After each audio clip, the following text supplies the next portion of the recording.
Hello friends, welcome back to my channel. আজি এটা অতি গুৰুত্বপূৰ্ণ ভিডিঅ' লৈ আপোনালোকৰ মাজত উপস্থিত হৈছো।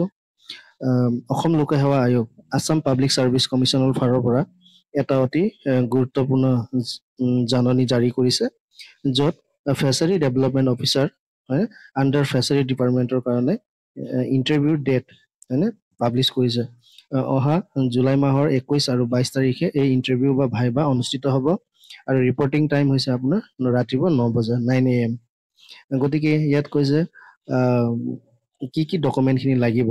Kindly note date all candidates appearing for interview or viva must bring following testimonials in original with self-attested photocopy in chronological order, therefore verification scrutiny on the day of interview। তাৰ মানে আপোনালোকৰ যেতিয়া viva interview হ'ব মানে তেতিয়া আপোনালোকৰ document খিনি verify কৰা হ'ব আৰু অৰিজিনাল লৈ যাব লাগিব আৰু তাৰ অৰিজিনাল গোটেইখিনি যিমানখিনি অৰিজিনাল লৈ যাব তাৰে এটা সেট তাৰ মানে এটা জেৰক্স কপি এটা সেট লৈ যাব লাগিব আৰু য'ত আপুনি সেলফ এটেষ্ট কৰিব। কি ডকুমেন্ট ল'ব লাগিব তাৰ ধুনীয়াকৈ তালিকা দিয়া আছে। আহক চাই লওঁ। প্ৰথমে কৈছে HSLC admit card marksheet pass certificate age proof of age. দ্বিতীয় 2 নম্বৰত কৈছে HLC marksheet and pass certificate. 3 নম্বৰত HSSLC marksheet and pass certificate. 4 number bachelor of fisheries science degree marksheet and pass certificate. CGPA conversion formula of the respective universities. ICAR recognition certificate of respective institution or universities. Permanent resident certificate, employment registration certificate.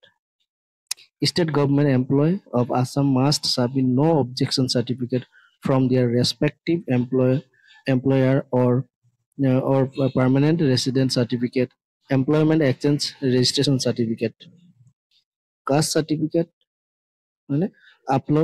updated PWD certificate if applicable, যদি applicable হয় PWD certificate খন লাগিব। BPL certificate must submit BPL card reflecting the name of candidate if applicable, যদি প্ৰযোজ্য হয় আপোনালোকে BPL certificate খন upload কৰিব লাগিব। আৰু ডিক্লাৰেশ্যন ফৰ্ম যিটো ডিক্লাৰেশ্যন ফৰ্ম আমাৰ APSC ৱেবছাইটত এইটো উপলব্ধ হয়। এই ডিক্লাৰেশ্যন ফৰ্মখন আপোনালোকে লগতে ফিল আপ কৰিব লাগিব আৰু লৈ যাব লাগিব। আৰু any other document relevant as per advertise, তাৰ মানে এডভাৰটাইজমেণ্টৰ যিটো এডভাৰটাইজমেণ্ট দিছিলে তাৰ মতে যিখিনি ৰিলেভেণ্ট ডকুমেণ্ট লাগিব এই গোটেইখিনি আপোনালোকে লৈ যোৱা উচিত হয়নে।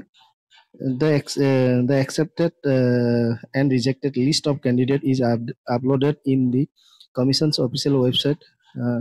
No intimation letter to the eligible candidate shall be sent separately by post।